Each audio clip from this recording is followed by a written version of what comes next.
Hi guys, I'm Eaoifa. I'm the founder of Boo Chi Kombucha, and today I'm going to show you how to make your first 2 litres of kombucha from home using our homebrew kit. So before we begin, what you'll need is a jug with some filtered water. It's important to use filtered and not tap because tap can contain chlorine and chlorates that can affect the SCOBY, a bowl, a spoon and some boiling water. Also, we need to make sure we've got clean hands and we've removed all our jewellery before we begin. Step 1, first fermentation, and I'm going to now show you how to make your sweet tea. Everything is pre-weighed in your kit, so you will receive 130 grams of organic raw cane sugar and 5 organic Sencha green tea bags. We're going to take our bowl and our spoon and we're going to open up our Sencha green tea bags.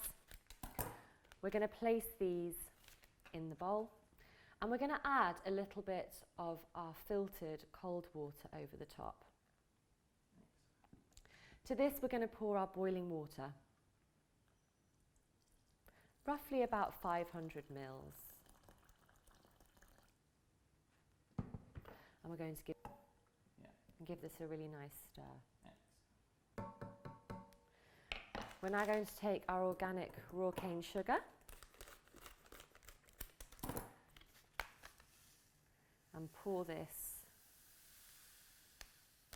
into the water. We're going to now stir this to make sure all the sugar is dissolved. We're now going to set our sweet tea aside for 15 minutes to steep. It now comes to preparing your glass jar. You'll receive a 3-litre kilner jar in your kit. We would suggest washing this out with some warm soapy water. Never use boiling, otherwise it can cause the glass jar to crack. Also, you'll need to tighten the tap as this can be a little bit loose when you first receive them. Secondly, we're going to stick the thermometer on the side of the glass jar. The optimum temperature for kombucha to brew at is around 24 to 26 degrees. In your kit, you'll also receive a cloth top and band. We send everyone out a piece of cotton, but you can use a J cloth, a cheesecloth, and this will basically just sit over your kilner jar. It's there basically to keep any contaminants out, dust, any insects, and you'll just tie it tightly with your elastic band. And as so. Step 3, we are now going to assemble our kombucha. This is also known as first fermentation. So we're going to take our sweet tea and our pre-poured filtered water. We're going to add some filtered water into our tea just to make sure that the temperature is low enough, and then we're going to pour the remaining filtered water into our glass jar.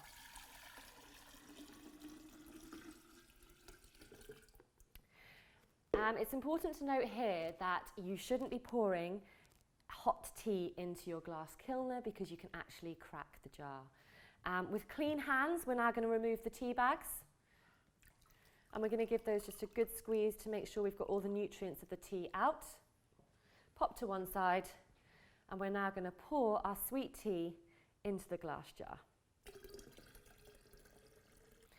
It's important to note here that your liquid needs to be cool enough before you add your SCOBY and culture. Anything above 30 degrees can actually end up killing the bacteria and yeast.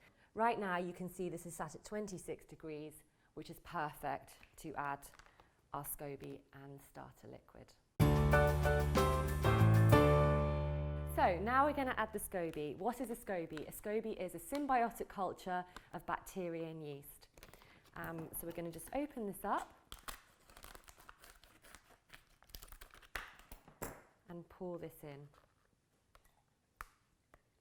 Again, with clean hands, I will just quickly show you what the SCOBY looks like. Pop that in. What you'll find is with each new brew, a thin layer of SCOBY will form on top. That way you'll know that it is happy and healthy. Once that's in place, we're going to give it a good stir to evenly distribute all the bacteria and yeast. And now we're going to cover our kombucha with a cloth top and your elastic band over it Now, you're going to want to find a nice warm space to leave your kombucha. We would suggest either an airing cupboard, maybe a bedroom, maybe the kitchen, just in a nice warm space, roughly at 24 to 26 degrees, and that will happily sit there for about 7 days. How will you know when your kombucha is ready? What you'll begin to notice is over the first couple of days, a new layer will start to form on top. This is effectively a new skin, a baby SCOBY, or it's also known as a pellicle. This is all really good signs, and it also shows that your SCOBY is healthy and happy. This will continue to develop over the course of the week, and what you'll do on day 7 is you'll go to taste it. We actually provide a bottle of our original Boo Chi Kombucha in the kit, so it's a good indication as to what you're looking for in your own brew.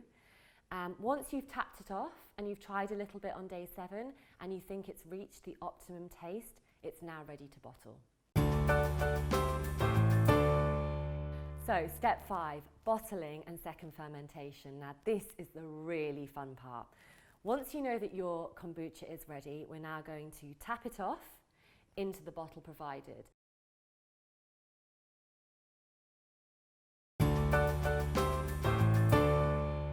So now you've just bottled your freshly made original kombucha. This is actually now ready to drink, so you can pop it in the fridge and just have it as is. Or if you want to start experimenting with different flavours, you can add some fruits, powders, basically anything you want. We have a little prepared bottle here. We've used blueberries. This will add some natural carbonation. Yeah, so just have fun with it. At Boo Chi Kombucha, we've got 4 flavours. We've got fresh mint, Korean ginseng, our staple original, and turmeric and black pepper. So now you've bottled your freshly made kombucha, what do you do next? You need to make sure that you leave a quarter of the liquid in your jar ready for your next brew.